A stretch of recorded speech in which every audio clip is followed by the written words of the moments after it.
Number खोल रखा था और उसका अंगूठा हरे बटन पर ही टिका हुआ था। इधर लकी ने अपने सीधे हाथ की उंगली को अपने पैंट से साफ किया और भगवान का नाम लेकर उसे उस मशीन पर लगा दिया। जैसे ही उसकी उंगली उस मशीन पर पड़ी, अब की बार फिर मशीन से एक आवाज आई और वो चमक कर हरी हो उठी। तभी मैनेजर के मोबाइल पर एक मैसेज आया। मैनेजर ने उस मैसेज को पढ़ना शुरू किया। Verification successful. खाता 1, नाम लक्ष्मण लाल अग्रवाल, खाता नंबर 01104। जैसे ही मैनेजर ने इस मैसेज को देखा, उसकी आंखें फटी की फटी रह गई थी। उस मशीन पर चमकती लाइट को देखते हुए लकी की आंखें भी चमक आई थी। लकी उस हरी बत्ती को देखते ही झूम उठा था और फिर उसने मैनेजर को घूर कर देखा। उसके दिमाग में वो सारी बातें चल रही थी जो मैनेजर उसे अभी थोड़ी देर पहले सुना रहा था।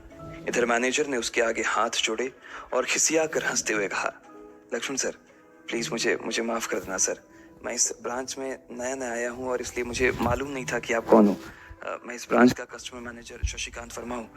प्लीज आगे भी मेरा ध्यान रखना सर, प्लीज। Sorry sir. हाँ हाँ ठीक है, तो मुझे ये बताओ कि मेरे खाते में कितने पैसे रखे हुए हैं, लकी ने कहा और वो अब सोफे पर बैठ गया। मैनेजर उसके सामने ही खड़ा हुआ था और उसके खाते की जानकारी अपने फोन पर ही निकाल रहा था। उसने अपने फोन पर इधर उधर कुछ उंगलियां चलाई और बोला, हो गया सर, आपके खाते में इस वक्त 90,80,70,650 रुपए रखे हुए हैं सर। शशिकांत के खुद के होश इतनी बड़ी रकम को देखने के बाद उड़ गए थे।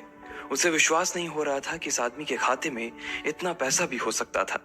लकी की शक्ल देखकर तो यही लग रहा था कि उसकी उम्र 20 से 22 साल से ज्यादा नहीं थी। ऐसे में अगर उसके खाते में इतना सारा पैसा रखा हुआ था तो ये वाकई बहुत बड़ी बात थी। शशिकांत अपने मन में ये सोच रहा था कि दुनिया के 99% लोग ही अपनी पूरी जिंदगी काम करने के बाद भी इतना पैसा नहीं कमा सकते थे जितना कि लकी के खाते में इतनी छोटी सी उम्र में रखा हुआ था। लेकिन लकी ने इधर जब उसके फोन में अपने खाते पर पड़ी हुई जानकारी को देखा तो उसे कुछ अजीब सा लगा। उसे लग रहा था कि उसे तुरंत इतने पैसों के हिसाब से अब अपनी जिंदगी को ढालने की कोशिश करनी शुरू कर देनी चाहिए, वरना उसके साथ वही होने वाला था जो आज बैंक में उसके साथ हुआ था। अरे अरे सर, खाते में पैसे के अलावा और भी चीजें हैं जो मैं आपको बताना चाहता हूँ सर। मैनेजर ने फिर से अपनी फोन पर उंगलियां फिराई और बोला, सर एक तो आपके खाते में एक फरारी जुड़ी हुई दिखा रहा है सर।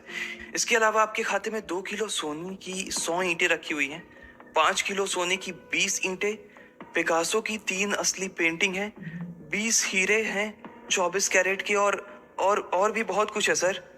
मैनेजर ने हाफते हुए और अपने पसीने साफ करते हुए कहा। इतना सारा धन देखने के बाद शशिकांत की आंखें तो बाहर ही निकल आई थी।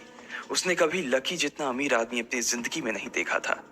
जितना पैसा और सोना और जायदाद उसके पास था, उसका 10% भी इस ब्रांच में किसी और के पास नहीं था। ठीक है, चलो मुझे एक कार्ड दे दो तुम, लकी ने अपने दोनों हाथों को अपने सिर के पीछे रखते हुए कहा। जी जी सर, मैं अभी आपके लिए एक नया कार्ड बनवा देता हूँ सर, मुझे बस 10 मिनट दीजिए सर, बस 10 मिनट, शशिकांत ने कहा और फिर लकी के सामने ही निकल गया।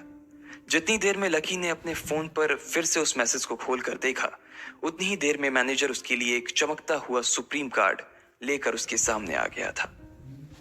लेकिन उस कार्ड को देखने के बाद ना जाने क्यों मैनेजर को ऐसा लग रहा था कि यह कार्ड लकी की संपत्ति के आगे कुछ भी नहीं था। फिर भी मैनेजर इसमें कुछ नहीं कर सकता था क्योंकि वो